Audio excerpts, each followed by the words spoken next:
Whenever you look at a world map, one country just seems to defy all logic with its sheer size. Of course, I'm talking about Russia. And the story of how it got so unbelievably big isn't what you might think. And here's the crazy part. The story doesn't start with strength. It actually starts with a huge critical weakness. So, first things first, let's just try to get our heads around this. Just how big is Russia really? Saying it's big doesn't even begin to do it justice. Okay, so check this out. The continental United States, which is a massive country by any standard, is about 8 million square kilometers.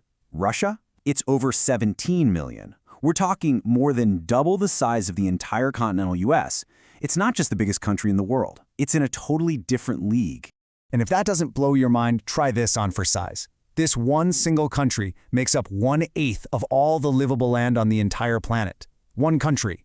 It's just incredible. Its reach is just staggering. It crosses 11 different time zones. You could have breakfast in one part of Russia while it's still the middle of the night in another. It borders countries all over Europe and Asia. And get this, over on its eastern edge, it's barely a swim away from the United States across the Bering Strait. But here's the thing, it wasn't always this monster of a country. Yeah, to really get why Russia is so massive, we've got to rewind the clock. Way back, like 1,000 years. Back to a time when Russia's most important feature wasn't its size, but a massive vulnerability. So 1,000 years ago, you've got the land of the Rus. They were a loose collection of Slavic peoples living in Eastern Europe. And they were doing pretty well for themselves, but they had this huge, glaring problem baked right into their geography. See, their homeland was just flat. A huge, wide-open grassland. There were no mountains, no major rivers, no oceans to act as a natural wall. They were completely exposed, basically a sitting duck for anyone looking to invade, especially from the east. Yeah, this quote just nails it.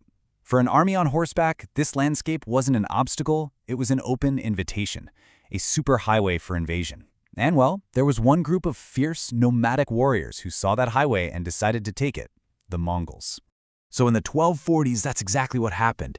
About 40,000 Mongol horsemen just stormed across these plains. They didn't just conquer cities, they burned them to the ground. The whole Slavic society was just shattered, and the survivors were forced to pay tribute to a faraway empire. This invasion was so traumatic that it would literally shape Russian thinking for hundreds and hundreds of years.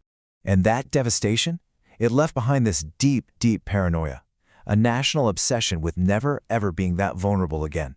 And it's that fear that lit the fuse on one of the biggest land grabs in human history. So after the Mongol conquest, one city starts to quietly rise from the rubble, Moscow. And its secret weapon?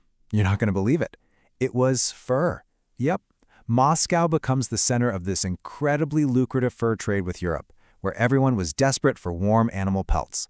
So their game plan was actually pretty straightforward, but man, was it effective. Step 1, get super rich from all that fur. Step 2, use that cash to buy the latest military tech from Europe. We're talking gunpowder and guns. Then they waited. As soon as they saw cracks forming in the Mongol Empire, they pounced. They pushed the Mongols out, and then they just kept going. And the speed here is just wild. Think about it.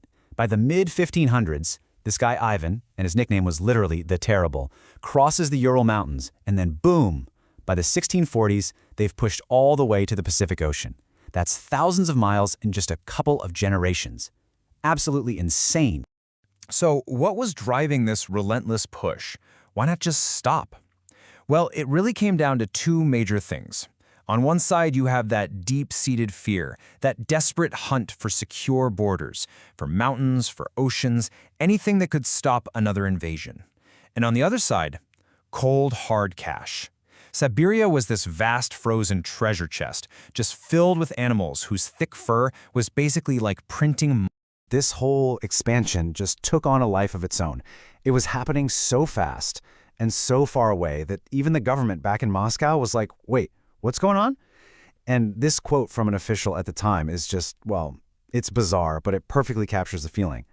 They were conquering lands so distant, they literally didn't know why. It's like the expansion itself became an addiction. But here's where the story takes another interesting turn. This whole process didn't create the kind of empire you might be thinking of. Instead, it created this incredible mosaic of different cultures, basically a whole world packed inside the borders of one country. You see, unlike a lot of other empires that just rolled in with brute force, the Russians often started by negotiating. They'd try to convince local peoples to join up, and honestly, a lot of them did. It made sense to be part of this new growing power. And the result of that is that all these different cultures got absorbed into the empire, but they got to keep their own languages, their own identities.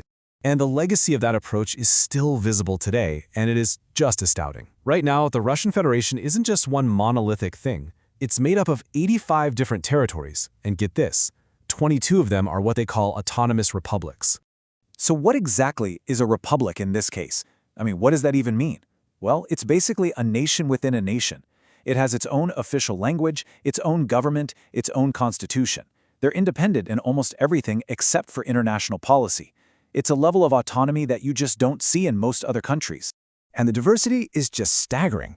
I mean, let's look at just a few of them. You've got the Republic of Sakha, way out in the east. It's home to the coldest large city on the planet. And oh, by the way, they also mine 25% of the world's diamonds.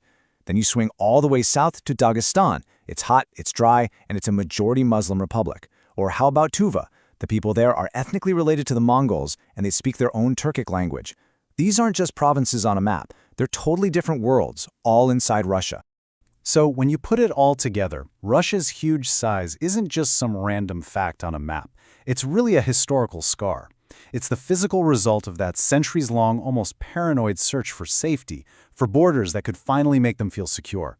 And while they were building that giant buffer zone, they ended up swallowing dozens of different cultures, creating something that isn't really a single nation, but more like a mosaic of.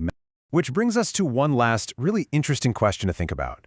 When you really look at its history, its mind-boggling scale, and its incredible diversity, is Russia just one country? Or is it maybe more accurate to think of it as a whole world all living inside the borders of a single nation?